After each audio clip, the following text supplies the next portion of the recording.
Alrighty, guys. Yes, they said fix it. Now, this is a nice car, so I don't blame them for not abandoning it. All right.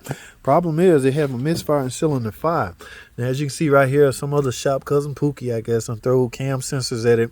Now, this cylinder or this new coil, is that a Derman? Oh, that's NGK. That's not Derman. It was over here, but because I was chasing a misfire in cylinder 5, I swapped it around, moved it over here. Now, the misfire didn't follow, guys. And, guys, also with a misfire, you got to be careful with that injector.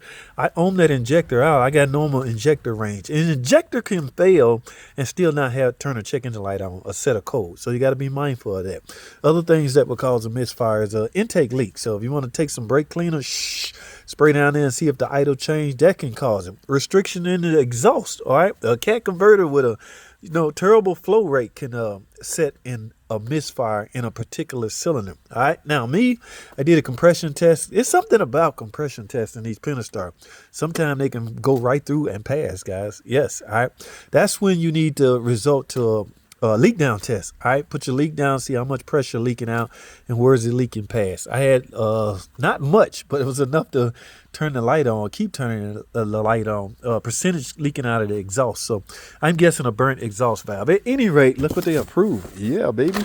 Got a cylinder head. This is what I need. All right, we've been recommended not to perform valve job. When this engine first came out, I did a valve job on one. A typical valve job. I know how to do valve job, but 2 months later, that car came back. So they was telling me it's internal to the head. The guides and things like that are messing up. So now we just replaced the heads. We're not gambling around with that. So got a new head. I can't believe they bought it, guys. It's a lot of labor. We got a headset here. I got some cam phasers over here. Yes, 194,000 miles. They want to invest in it. PCB valve. Now, rockers and lifter, from my understanding, they already had that replaced. So I'm just going to transfer that over. Of course, I'm going to inspect the camshaft and the cam lobes and the lifters and rockers and things like that. But from my understanding, they've been replaced. So I got an internal problem with the head. Now, how I'm going to do this? My apprentice, he need to get some training on this 3.6 Pentastar. Now, I don't know if y'all remember the last video I did. I let him do a ticker job. Okay, all 24 rocker arms and lifters. Yes, he did that job. Of course, I watched over him. However, he pulled it off. I told him the importance of verifying, inspecting, and of course, torque specs. Yes, that's crucial. All right, and using a good tool, especially on those cam cap bolts. T30, got to have a good T30. All right, so I'm going to have him. Now, the thing here's the deal. I do not take the front cover off when I'm doing bank 1. All right, so I hate training that way. I don't want to teach him shortcuts.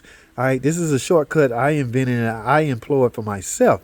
However, you never should train somebody shortcuts. You let them do it the right way, or train them to do it the right way, and they will over time eventually come up with their own way of doing things, their own shortcuts.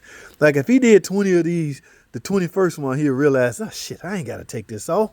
Yeah, guys, same here. Okay, but I figured it out after about the second head. I was taking no more. No. We don't take covers off to do bank 2 or bank 1. Yes.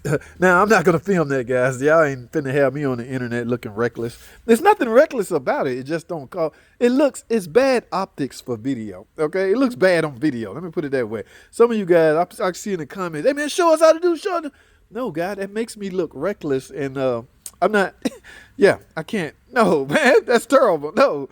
So I tell you what, I might get y'all a little, when I pull the head, because see, I'm going to tell him to, or instruct him to remove all of this stuff. And when it's time to pull the head, that's when I'll come over. Only because of the sake of time. If I had a lot of time, if I had 2 or 3 days on this, I will make him remove this head the correct way. The correct way is things got to come off. and think about it this way, guys. At 100, almost 200,000 miles, those valve guides and those timing chain, all that stuff should be inspected anyway. Right? Right. But they only paying me to do a particular job. Now she is totally out of money. So even if I did this the right way and find out that timing chain guide, yeah, we will have to eat. Okay, it will become it will become a mess. So I'm not saying that there's some things I need to know, but I don't want to know. No, that's not what I'm saying. I'm saying if you see anything out of the ordinary, it's in your best interest to mention it and bring it up and say something and see the chip's going to fall where they land, where they may, however they go. But I'm not going to teach him a shortcut. So when you get to this point, I'm going to have him. This looks like a brand new lower intake. I'm going to have him Brand new cooler. Somebody done did some work on this thing. I'm gonna have him there. They really been chasing that misfire. It's in the heads. Cousin Pookie's shop, that Derman shop. Oh, I'm gonna have him take all of this off when it's time to take the head off.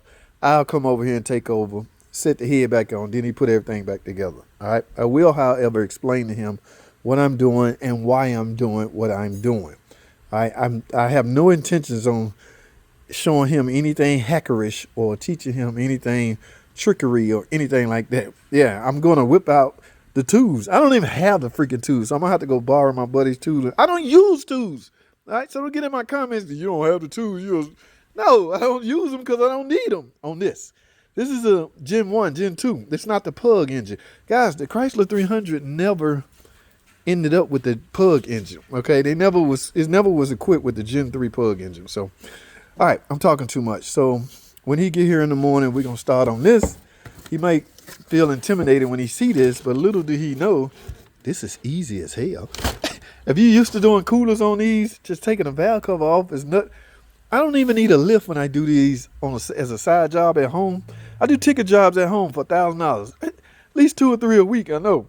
Well, you know how much I can take on. I don't need a lift. I'm at home in my driveway, so of course you don't need a lift to do heads, valve train, any of that. If you're good. Yeah, don't leave that out, JT. Don't have everybody thinking that anybody can do this. No, you got to have a vast understanding of this variable valve timing engine and how the valve train works. Okay, it's a different setup than your typical cam and block design engine. This is a dual overhead cam engine. There's 2 camshafts on each cylinder heads, and there's a lot of moving parts going on. Okay, when you get those crazy ass cam sensor code, first thing people do is replace this.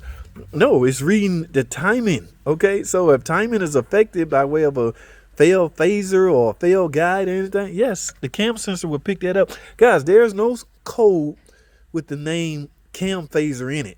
All right, so all y'all looking for, what's the code? Did it say cam phaser?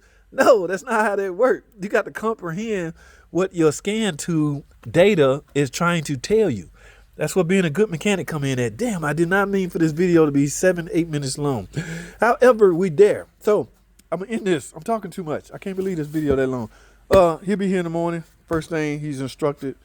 Bzz, bzz, bzz. So he get here at 7. I get here at 9. Hopefully by the time I get here at 9, this will all be tore apart.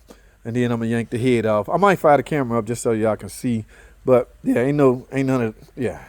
So, but I want him to learn the proper way. I want him to be a 3.6, get familiar with the 3.6. This is the flagship engine. Yeah, the V6 3.6 engine ain't going nowhere. That Hurricane is out there, but yeah, you can't. The numbers, guys, the specs. Okay, damn, this video 8 minutes long. I gotta go, guys. That's all I have. Thanks for watching.